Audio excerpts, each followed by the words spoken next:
Hello students, ये आपकी science की क्लास है इस समय। और क्लास 10 की फिजिक्स में हमारा चैप्टर 4 चल रहा है। और अभी तक जो बच्चे रोज़ क्लास अटेंड कर रहे हैं तो उनको पता है कि अभी हमारे काफ़ी टॉपिक इसमें हो चुके हैं। और कल लास्ट टॉपिक मैंने आपको दिखाया था विद्युत मोटर। और विद्युत मोटर का मैंने कल चित्र बनवा दिया था। आपने भी इसका घर में दोबारा प्रयास किया होगा, अभ्यास किया होगा उसको बनाने का, क्योंकि काफ़ी इंपॉर्टेंट है ये चित्र आपके, और ये एग्ज़ाम में आते भी बहुत हैं। तो इनको आप अच्छी तरह से तैयार करना, और देखो समय समय पे रिवीजन ज़रूर करना है। माना आज आपने ये चित्र बनाए हैं तो कम से कम 10-12 दिन बाद या एक हफ्ते बाद आप इसको दोबारा फिर एक बार तैयारी करना, और फिर कुछ महीने बाद इसको समय समय पे रिवीजन होना बहुत ज़रूरी है। तभी आपकी तैयारी अच्छी मानी जाएगी और आप एग्ज़ाम में कुछ कर पाएंगे। अन्यथा अगर आप आज पढ़ रहे हैं और आपने कम से कम 2-3 महीनों से देखा ही नहीं उस टॉपिक को, कोई भी टॉपिक और किसी भी विषय का हो, तो आपके लिए फिर मुश्किल है कि आप एग्ज़ाम उसे कर पाएंगे, क्योंकि तब तक काफ़ी काफ़ी कुछ उसमें से आप भूल चुके होंगे। तो ये थोड़ा ध्यान रखना है आपको कि समय समय पे रिवीजन होना बहुत ज़रूरी है आपके लिए। अब इसमें आप ये देखिए, विद्युत मोटर का मैंने कल चित्र बनवाया था, ये देखिए। और इसमें देखो, आप केवल एक चित्र तैयार करेंगे। ये कल ये बताया था मैंने आपको, आप केवल एक चित्र तैयार करेंगे, चाहे वो प्रत्यावर्ती धारा जनित्र हो, चाहे वो डिस्ट धारा जनित्र हो, या फिर आपका विद्युत मोटर हो। चित्र आपने एक बार बनाना है ये, ठीक। थोड़ा अंतर आपका विद्युत मोटर और डीसी जनरेटर में बहुत मामूली सा अंतर है। पूरा ऊपर का जो पोर्शन है वो सारा सेम बनेगा। विद्युत मोटर है तो यहाँ बैटरी बन जाएगी, और अगर डीसी जनरेटर है तो यहाँ बल्ब लग जाएगा। बस केवल इतना अंतर है। तो आप केवल एक चित्र तैयार करेंगे तो आपके 3 चित्र अपने आप ही तैयार हो जाएंगे। तो ये नहीं कि आप एक चित्र तैयार कर रहे हैं कि प्रत्यावर्ती धारा का आप अलग से चित्र तैयार करेंगे, फिर आप डीसी जनरेटर का अलग से तैयार करेंगे। ऐसा नहीं है, एक को आप अच्छी तरह तैयार कर लें, आपके 3 टॉपिक तैयार हो रहे हैं। उसमें लिखने के जो पार्ट्स हैं वो भी इक्वल हैं, बिल्कुल एक जैसे हैं। जैसे क्षेत्र चुंबक, तो तीनों में एक ही जैसा है, प्रत्यावर्ती धारा जनित्र, डिस्ट धारा जनित्र और विद्युत मोटर। आर्मेचर कुंडली ये भी एक जैसा है, ब्रुश ये भी एक जैसे हैं। केवल एसी जनरेटर में सर्पी वलय हो जाएगा यहाँ पे, और डीसी जनरेटर में आप देख रहे हैं विभक्त वलय होता है। ये अंतर है दोनों का, ठीक है। तो आप इस चित्र को ढंग से तैयार करें, और आप जब एग्जाम में बनाएंगे तो आप पेंसिल से बनाना, माना कहीं गलत भी हो जाता है तो आप उसे सही कर सकते हैं। तो इन बातों का ध्यान रखें। तो चित्र में सारे नाम, ज़्यादा कुछ बड़े नाम नहीं है, आपको याद रहेंगे सारी चीज़ें। तो विद्युत मोटर का सिद्धांत क्या है? अगर आपने जनरेटर का अच्छी तरह से याद कर लिया तो मोटर का भी आपको याद हो जाएगा। और दोनों आपके जैसे बोलते हैं दिमाग में खिचड़ी से बन गई, कि कुछ बातें विद्युत मोटर की याद आ रही हैं आपको, कुछ विद्युत जनरेटर की आ रही हैं, तो समझो आपको अच्छी तरह याद नहीं है। तो इसमें क्या है, जब किसी एक समान शक्तिशाली चुंबकीय क्षेत्र में रखकर किसी कुंडली में धारा प्रवाहित की जाती है, तभी तो बैटरी बनाई है हमने यहाँ पे। तो धारा का स्रोत हम यहाँ पे बैटरी बनाते हैं। धारा प्रवाहित की जाती है तो क्या होता है, कुंडली पर एक बल युग्म कार्य करने लगता है, और जो कुंडली को उसके अक्ष पर घुमाने का प्रयास करता है। और यदि कुंडली अपने अक्ष पर घूमने के लिए स्वतंत्र है तो कुंडली घूमने लगती है। यानी कुंडली को दी गई विद्युत ऊर्जा, कुंडली में यांत्रिक ऊर्जा, यानी जब घूमना शुरू कर जाएगा तो ये यांत्रिक कार्य आप इससे ले सकते हैं। यांत्रिक कार्य का मतलब है कि जब मोटर से आप कई काम लेते हैं, पानी चढ़ाने का काम लेते हैं, घर में आपके मिक्सी है तो मिक्सी से आप बहुत काम लेते हैं, मसाले पीसना, उसके अलावा बहुत कुछ पीसने का काम, ये यांत्रिक कार्य होते हैं सारे। यांत्रिक कार्य को अगर मैं आपको वैसे समझाना चाहूँ अपने ही शब्दों में, तो यांत्रिक ऊर्जा वो होती है कि कुछ काम ऐसे होते हैं जो हम कर सकते हैं, यानी ह्यूमन, मनुष्य कर सकता है, और वही काम अगर मशीन करने लग जाए तो उसे कहते हैं यांत्रिक कार्य। जैसे पंखा आपका चल रहा है, पंखा नहीं चला मतलब लाइट चलेगी, किसी भी कारण से पंखा नहीं चल रहा है, गर्मी लग रही है, तो आप हाथ से कुछ पंखा करना शुरू कर देंगे। कोई भी पंखा गत्ता वत्ता ले करके कुछ भी आप ऐसा हिलाना शुरू कर देंगे और थोड़ी हवा आप करेंगे अपने ऊपर। वही काम पंखा भी तो कर रहा है, तो वो यांत्रिक कार्य है। आपके घर में मिक्सी नहीं है तो आप जो मसाला है वो हाथ से सिलबट्टे में पीसना शुरू कर देंगे, तो वो यांत्रिक कार्य है। और वही काम कौन कर रहा है? मिक्सी भी कर रही है, मसाला पीसना, चटनी पीसना, जो भी आप पीसने का काम करते हैं, समझ गए। नींबू से आप जूस निकालते हैं, कभी कभी जूसर से कोई तो कुछ जूस आप हाथ से भी निचोड़ के निकाल सकते हैं, वो यांत्रिक कार्य है। इसके अलावा जैसे मोटर से आप पानी चढ़ाते हैं, माना 3 मंजिल में आपका मकान है, 4 मंजिल में आपका मकान है, और आपको पानी चढ़ाना है, तो पानी चढ़ाने के 2 रास्ते, या तो आप मोटर लगाइए, जिसे आप जानते होंगे मोटर, जिसको हम विद्युत ये जल पंप भी बोलते हैं, और आम भाषा में आपने सुना तो टुल्लू पंप भी बोलते हैं। तो वही काम आप बाल्टी लेकर के चढ़ा सकते हैं, वही काम मोटर भी करती है, तो ये यांत्रिक कार्य में गिने जाते हैं। ठीक है, इसलिए जब किसी आप पंखे को स्विच ऑन कर रहे हैं तो कहा जाता है इसमें कि विद्युत ऊर्जा यांत्रिक ऊर्जा में बदल रही है। ध्यान देना मेरी बात पे, क्या कहा मैंने, आप जब आप पंखा चला रहे हैं तो ऊर्जा का रूपांतरण कैसे हो रहा है, आपने स्विच ऑन करा तो आपने उसको विद्युत यानी करंट दिया, किसको, पंखे को, पंखा मतलब उसके अंदर मोटर है, तो आपने विद्युत ऊर्जा दी और बदले में आपको क्या मिला, यांत्रिक ऊर्जा मिली। इसे यांत्रिक ऊर्जा बोलेंगे, बहुत से बच्चे पवन ऊर्जा बोलते हैं, वो गलत है। तो इसमें क्या है, इसको जो हमने ऊर्जा दी विद्युत, बदले में हमें क्या मिला, यांत्रिक कार्य मिलेगा। ठीक है, अब इसका मैं सिद्धांत दिखा रहा हूँ, इसे आप समझें और याद भी इसको जरूर करना है आपने। ठीक है, तो ये आपका विद्युत मोटर का सिद्धांत बहुत मेन है और आपको अच्छी तरह से याद करने हैं। विद्युत मोटर का सिद्धांत,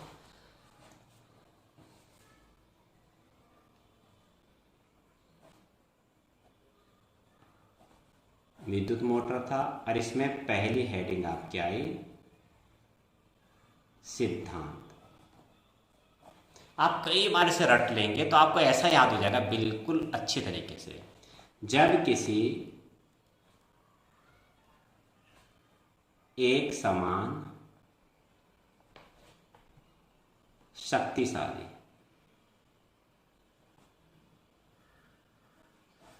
चुंबकीय क्षेत्र में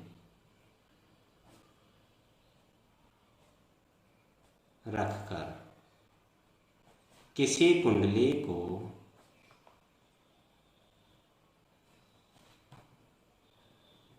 कुंडली में धारा प्रवाहित की जाती है,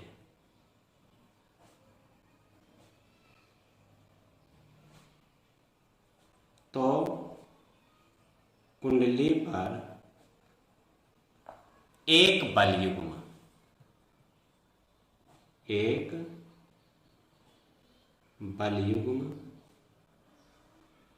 कार्य करने लगता है। कुंडली पर एक बलयुग्म कार्य करने लगता है, और इसमें क्या होता है, जो कुंडली को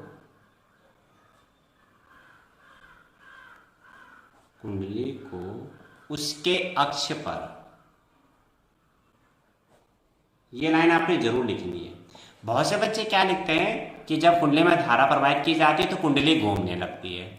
ये आवश्यक नहीं है कि कुंडली घूमेगी। मैंने आपको कल एक उदाहरण बताया था कि आपने पंखा ऑन कर दिया और किसी बच्चे ने पंखे की पंखुड़ियां पहले से ही पकड़ रखी है, तो पंखा आपका चलेगा नहीं चलेगा, उन्हें जोर से पकड़ रखी है बिल्कुल। तो यानी पंखा अपने अक्ष पर घूमने के लिए स्वतंत्र नहीं है, तो वो घूमेगा ही नहीं। आप चाहे पंखा 5 पे फुल कर दो, किसी ने उसको पहले से पकड़ रखा है तो वो नहीं चलेगा, यानी वो अपने अक्ष पर घूमने के लिए स्वतंत्र नहीं है।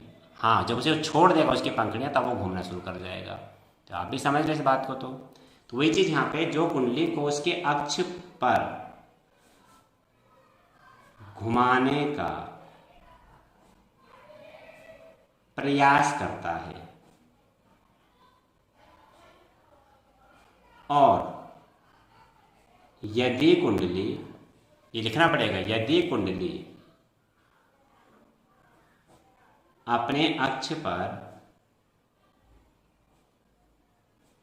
घूमने के लिए स्वतंत्र है तो कुंडली घूमने लगती है। कुंडली घूमने लगती है। ठीक है, तो समझ गए। तो ये लिखना जरूरी है। आप डायरेक्ट ये नहीं लिख सकते कुंडली घूमना शुरू कर गई, उसका अपने अक्ष पर घूमने के लिए स्वतंत्र होना भी जरूरी है। अब आप इतना लिख दें तो अच्छी बात है। ये लाइन थोड़ा एक्स्ट्रा पे क्या है तो इसी से संबंधित तो लिख सकते हैं, अतः कुंडली को दी गई विद्युत ऊर्जा, क्या होता है, कुंडली में यांत्रिक ऊर्जा के रूप में, यांत्रिक ऊर्जा के रूप में परिवर्तित हो जाती है। आपने जो उसको ऊर्जा दी, विद्युत दिया, मिला क्या, यांत्रिक ऊर्जा मिली। तो इसको इस तरह से आप एक्सप्लेन करेंगे, यह समझना। अब इसके जो पार्ट्स हैं बिल्कुल आपने वैसे लिखना है जैसे हमने प्रत्यावर्ती धारा जनित्र में लिखा था। यानी अगला जो आता है आपका तो आता है संरचना, संरचना यानी इसका स्ट्रक्चर। और इसमें सबसे पहले क्या आता है, क्षेत्र चुंबक। तो मैं आपको कल से यही बात बता रहा हूं कि केवल आप एक प्रत्यावर्ती धारा जनित्र में जो आपने क्षेत्र चुंबक के बारे में लिखा है वही आप विशिष्ट धारा जनित्र में लिखेंगे और वही आप डीसी यानी मोटर में लिखेंगे। तो मोटर में आपने वही लिखना है, तो दोबारा मैं लिखा नहीं रहा हूं, आपको वही चीज लिखनी है। फिर क्या है आपका आर्मेचर कुंडली, ये भी आपने वही लिखना है जो मैंने प्रत्यावर्ती धारा जनित्र में लिखाया था, आर्मेचर। तीसरा आपका यहाँ पे है विभक्त वलय। हालांकि विभक्त वलय आपके बिल्कुल वही है जो आपने डीसी जनरेटर में लिखे थे, विभक्त वलय। आपने अगर पिछली क्लास अटेंड की है तो आप समझ रहे होंगे इस बात को। मैं हमेशा बोलता हूँ कि आप एकदम से बीच में कोई क्लास अटेंड करते हैं तो आप समझ नहीं पाएंगे। हाँ, आप शुरू से उसकी वीडियो आप देखें और समझने की पूरी कोशिश करें। हर वीडियो में आपको कई बार बता चुका हूँ। एक तो आपको पूरी प्लेलिस्ट इसकी मिल जाएगी, जैसे एक चैप्टर आपका कंप्लीट होगा आप उसकी पूरी प्लेलिस्ट आप देख सकते हैं। अगर आपने चैनल सब्सक्राइब किया हुआ है तो आपको प्लेलिस्ट आती होगी ढूंढने, मेरे ख्याल से। ऐसा कोई बच्चे कहते हैं मुझे प्लेलिस्ट का पता नहीं चलता, सब वहाँ पे आप क्लिक करेंगे जहाँ पे चैनल का लोगो बना हुआ है तो आपको पूरी प्लेलिस्ट मिल जाएगी। और कोई भी वीडियो अगर आप देखेंगे तो उस वीडियो के आप डिस्क्रिप्शन में जाएंगे, तो डिस्क्रिप्शन में आप जाएंगे तो उसमें आपको हर वीडियो के पिछली वीडियो और अगली वीडियो का लिंक उसमें दिया रहेगा आपको, तो आप उससे अगली वीडियो पिछली वीडियो में भी जा सकते हैं। ये आपकी सुविधा के लिए अगर आप पढ़ना चाहते हैं तो ठीक है। तो पिछली वीडियो देखें, जिन्होंने नहीं देखी मैं उनके लिए कह रहा हूँ। आर्मेचर के बाद आपका विभक्त वलय है, विभक्त वलय भी आपका बिल्कुल वही है। यह आपका डीसी मोटर में हो चुका था पहले, लेकिन आपको वही लिखना है जो इसमें आपको लिखा था। दोबारा से ये भी नहीं लिखा रहा मैं, आपका ये वही रहेगा तीसरा। तो अलग से आपको कुछ याद नहीं करना है, आप एक बार याद कीजिए, वही आपकी 2-3 जगह प्रयोग होगा। बुरुश आपके वही लिखेंगे जो आपने कहाँ लिखे थे, डीसी जनरेटर में लिखे थे। तो बातों सारा काम तो वही हो गया ना, कुछ भी ऐसा नहीं है इसमें, ठीक है।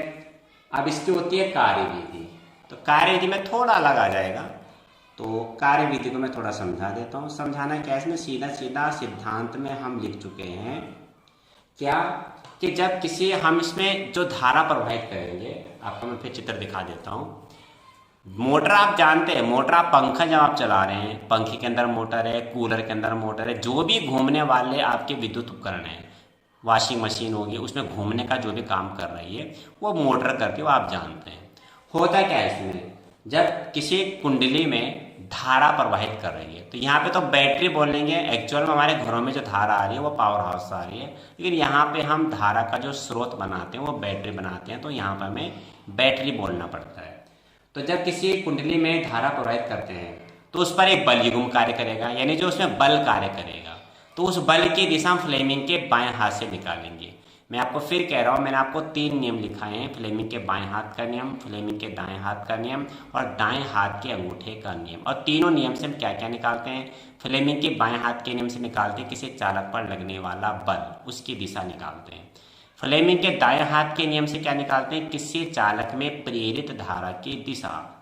और चुंबकीय क्षेत्र की दिशा हम निकालते हैं दाएं हाथ के अंगूठे के नियम से। तीनों नियम अच्छी तरह से याद कर लें, बहुत अच्छी तरह से कम इसे आप 2-3 दिन तक याद करते रहे, लिखते रहे, आपको याद हो जाएगा। बहुत इंपॉर्टेंट है और एग्जाम में ये आते भी है।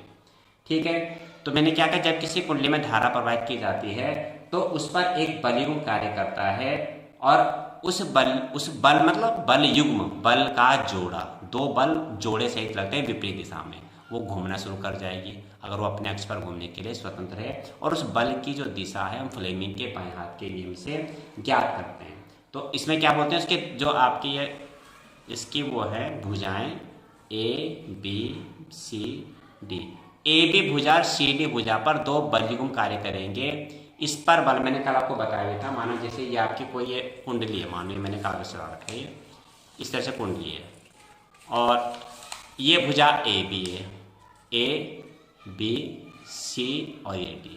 AB पर बल लग रहा है और CD पर बल लग रहा है, इस पे नीचे को लग रहा है, इस पे ऊपर को। देखिए नीचे लगेगा इस पर तो यह घूमना शुरू करेगी, जब आप बल विपरीत दिशा बराबर बल लगेगा विपरीत दिशा घूमना शुरू कर जाएगा।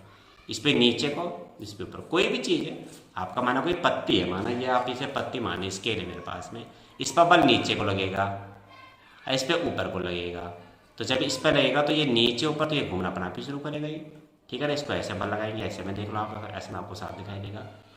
तो बल विपरीत दिशा में लगेंगे, ये बल लग रहा है, ये AB भुजा है, ये CD इधर वाली, तो बल इसमें ये लगा, इसमें लगा क्लॉकवाइज, एंटी क्लॉकवाइज में लगा क्लॉकवाइज, ये दोनों एक ही, उसमें इसकी दिशा इधर को है, इसकी दिशा इधर को है, तो घूमना शुरू कर जाएगा ये इस तरीके से। इसे कहते हैं बल युग्म, समान बल यानी समान परिमाण के बल लेकिन दिशाएं विपरीत। ठीक है, तो इसमें कहते हैं AB और CD भुजा पर जो बल लगते हैं वो दोनों बराबर मान के लगते हैं, बराबर यानी 2 न्यूटन का इधर लग रहा है तो 2 न्यूटन का ही इधर भी लगेगा, लेकिन विपरीत दिशा में लगेंगे। और ये बल एक बल युग्म बनाते हैं, जब समान बल विपरीत दिशा में लगेंगे उसे कहते हैं बल युग्म, युग्म मैंने पेयर, जोड़ा। ठीक, और जिसके कारण कुंडली, अब यहाँ पे उन्होंने दक्षिणावर्त बताइए, चाहे वामावर्त लिखे चाहे दक्षिण, कैसे बल लग सकता है, उसमें घूमने की दिशा कोई कन्फर्म नहीं कि इधर ही घूमेगा। ठीक है, वो हमारे तार के जो कनेक्शन होते हैं प्रैक्टिकली में हम देखें तो तार के कनेक्शन पे उसके घूमने की दिशा निर्भर करती है, वो अलग चीज़ है। फिलहाल आप इसमें कह सकते हैं कि वो दक्षिणावर्त घूमती है। ठीक, अब कुंडली के जो विभक्त वलय भी इसमें लगे होते हैं, ये भी कुंडली के साथ में घूमने लगते हैं। ठीक, तो इन विभक्त वलयों की सहायता से हम क्या करते हैं, जो आपका बाह्य परिपथ है इसमें धारा की दिशा इस प्रकार रखी जाती है कि इन पर एक ही दिशा में बल कार्य करे और कुंडली एक ही दिशा में घूमे। कभी कभी एक क्वेश्चन आता है, ध्यान से सुनना, कि अगर विभक्त वलय ना हो तो क्या होगा। तो अगर विभक्त वलय ना होंगे तो कुंडली आधा चक्कर घूमेगी और फिर रुक जाएगी। तो ये विभक्त वलय का कार्य, विभक्त वलय का कार्य क्या है कि कुंडली में जो धारा प्रवाहित की जो दिशा है वो इस प्रकार रखी जाती है कि जब आधा चक्कर ये चल देगी तो विभक्त वलयों का इन पुरुषों से संपर्क, हर आधे चक्कर के बाद इन विभक्त वलयों का पुरुषों से संपर्क हट जाएगा। P वाला पुरुष यहाँ आ जाएगा, Q वाला पुरुष यहाँ चला जाएगा। ठीक है, और इस प्रकार क्या होता है कि जो कुंडली में जो धारा की दिशा है वो एक समान बनी रहती है, यानी कुंडली लगातार घूमती रहती है। इसे मैं लिख रहा हूँ जो मैंने इतना समझाया आपको। तो देखिए से आप जरा इसमें क्या होगा आपको, देखिए इसमें जब, अब यहाँ तो बैटरी बोलेंगे, एक्चुअल में बैटरी से तो नहीं करते हम लोग अपने घरों में धारा प्रवाहित, यहाँ पे तो खैर बैटरी बोला जाएगा। तो क्या लिखेंगे, जब बैटरी से क्या होता है, कुंडली में धारा प्रवाहित करते हैं, कुंडली में धारा प्रवाहित करते हैं। ठीक, तो कुंडली पर क्या होता है, भुजाओं, यहाँ पे भुजाओं AB मैंने स्मॉल लेटर लिखा है, AB तथा CD पर समान परिमाण तथा विपरीत दिशा में बल युग्म कार्य करते हैं, जो कुंडली को उसके अक्ष पर घुमाने का प्रयास करते हैं। ठीक, तो इसमें क्या है, इसमें जो बल लगता है तो कुंडली पर लगने वाले बल की दिशा फ्लेमिंग के बाएं हाथ के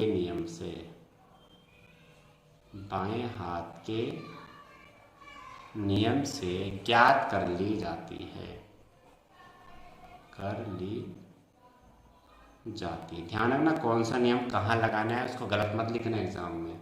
ठीक है, अब इसमें क्या होता है, विभक्त वलयों का कार्य करते हैं। विभक्त वलयों की सहायता से इसका फिर भी कार्यविधि आसान है, जनरेटर की अपेक्षा इसकी जो कार्यविधि है वो आसान है। विभक्त वलयों की सहायता